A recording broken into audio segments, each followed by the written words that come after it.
Predator, Bloody Sands of Time, Issue 1 by Dan Barry and Chris Warner.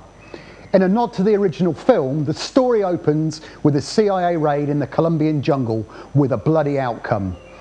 Mercenary for hire Cantrell faces a military tribunal for the alleged savage murder of both resistance fighters and CIA operatives, but claims he saw a monstrous shadowy figure do the killing. Cantrell's lawyer Griggs Irvin decides to dig deeper into his claims to prove his innocence. A deep throat source gives Irving a French diary detailing stories of mass killings and sightings of a similar creature dating back to World War I. But will they be enough to save Cantrell? Rating 8 out of 10. Predator, Bloody Sands of Time, Issue 2 by Dan Barry and Chris Warner. The story shifts to the Great War, and in particular, the opposing French and German lines at Verdun. The author of the diary, Jean Brunel, claims to have seen the creature killing both French and German troops in no man's land. German soldiers find French troops butchered, and the French think the creature is a German superweapon.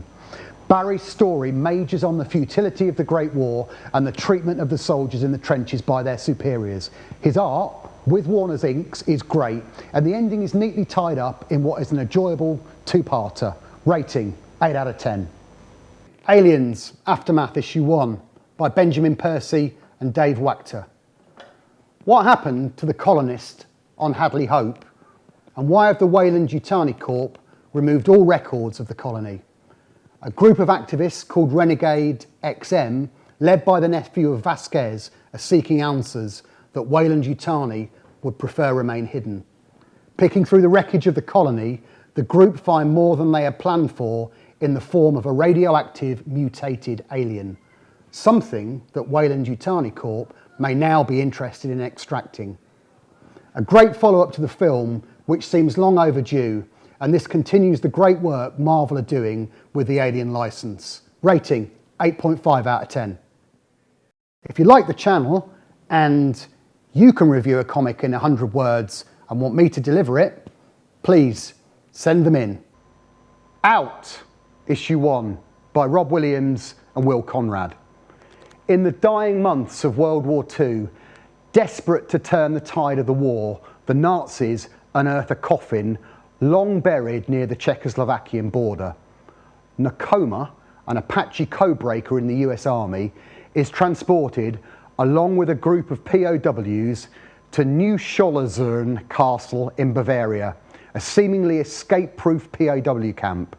Little do Nakoma and his fellow POWs know they are about to be joined by a very bloodthirsty resident. An excellent start to this Great Escape Meets the Thing mashup with shades of F. Paul Wilson's The Keep thrown in for good measure. An utter winner. Netflix, you should really option this. Rating 9 out of 10. The Nice House on the Lake, Issue 1 by James Tynion IV and Alvaro Martinez Bueno. How will the world end? That's the question the mysterious Walter poses to Ryan in a New York bar one night.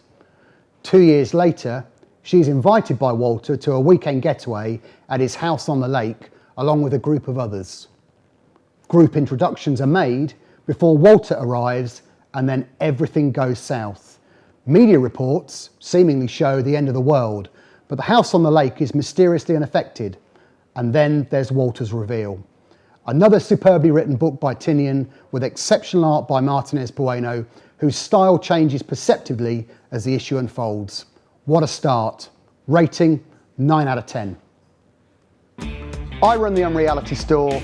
We've got thousands of comics, vintage role-playing games, graphic novels, magazines, books, you name it, all online. Open 24 hours a day, 7 days a week, 365 days a year. Check it out.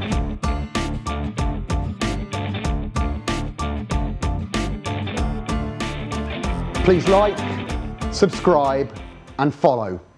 It really helps the channel out.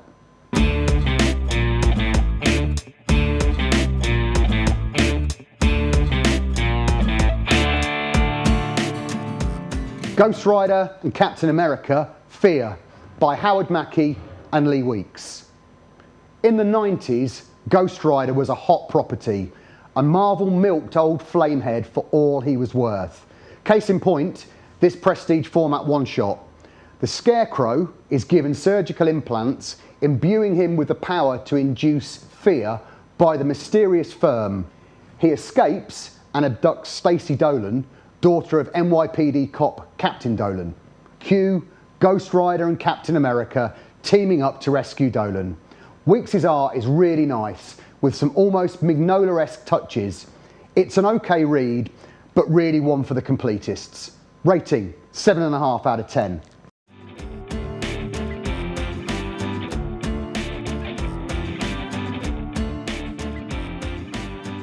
We love back issue comics.